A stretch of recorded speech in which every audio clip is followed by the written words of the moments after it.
Hello, YouTube. Today we are going over Mozeletter, our Bloodletter Moze build. So the biggest thing that we're going to be using on this is, of course, the Bloodletter. I like to run that with weapon damage, splash damage, radius, and splash damage. Those aren't really required, but they do help out a lot because I like to run my Bloodletter builds with URAD or under 50% health, bonus 100% radiation damage, also known as unhealthy radiation.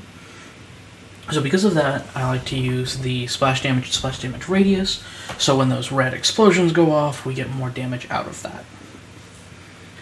Outside of that, you can kind of change up the skill allotment, but I found that 2 in Phalanx and 3 in Desperate Measures was the best layout for my personal playstyle. Because we are using the Bloodletter class mod, I also want to make sure that we're using a Deathless so that we get even more shield capacity with the Deathless.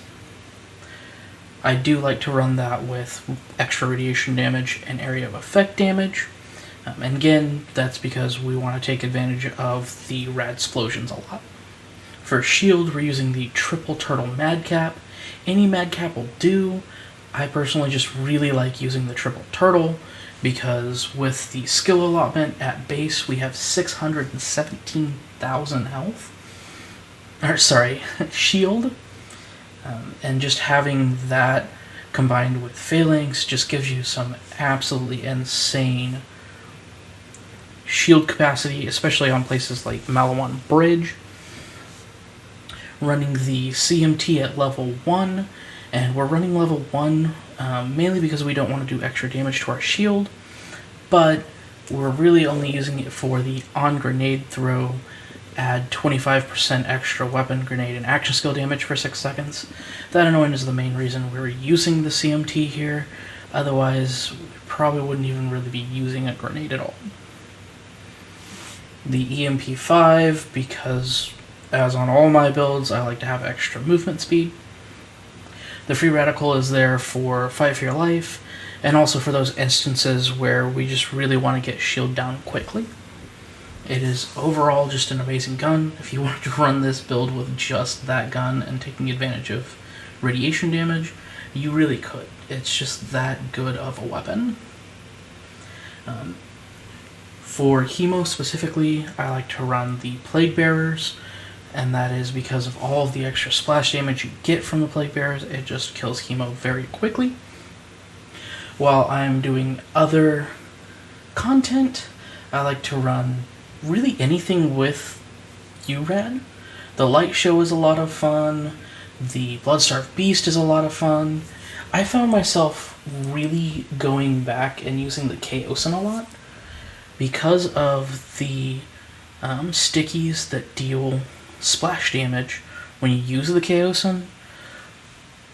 Taking advantage of all of that extra splash damage and radius that we're getting the passives with really just made the Chaosin shine a lot on this build, and I just found myself continuously going back for that, especially for mopping. It was just a lot of fun.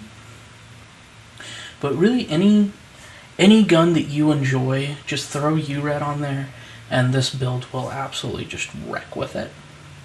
With that, let's go ahead and get into the skills. We take 5 out of 5 in Selfless Vengeance for bonus incendiary damage, 5 out of 5 in Armored Infantry for the extra gun damage and damage reduction, 5 out of 5 in Vladoff Ingenuity, and that is going to be for the extra shield and shield capacity rate, 5 out of 5 in Drowning the Brass for the extra gun damage and fire rate. We do pick up Experimental Munitions for the extra incendiary damage.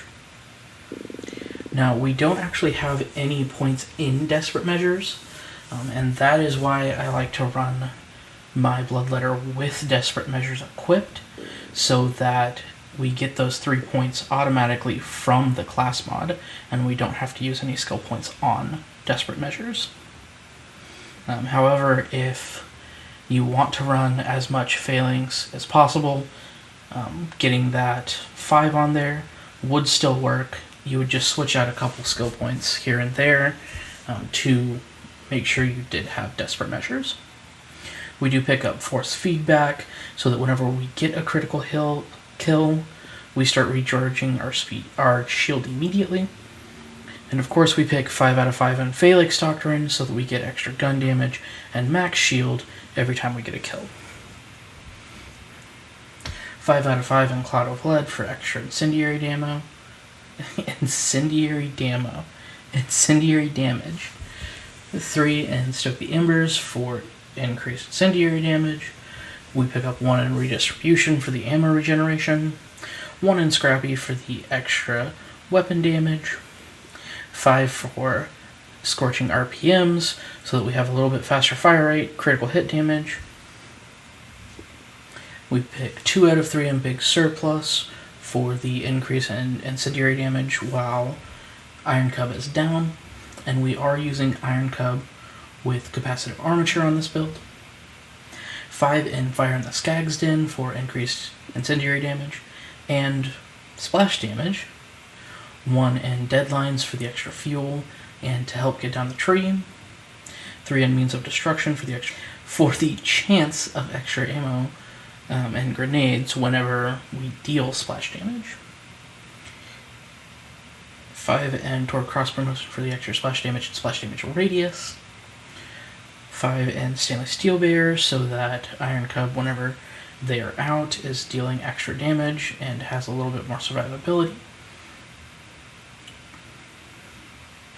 The Point and Vampire you could move to Grizzled, or if you want to use grenades more often and you want to do it in why can't I carry these grenades, get crits with your grenades, you can do that. It is really just to move down the tree to get down to short fuse, but it is kind of nice because of any healing we do with the Bloodletter on does go to our shields. 5 out of 5 in Explosive Punctuation for the cooldown rate when we deal splash damage.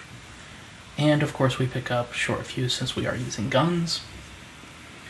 That's the build, guys. As always, I like to point out that I do have all of the Guardian rank perks.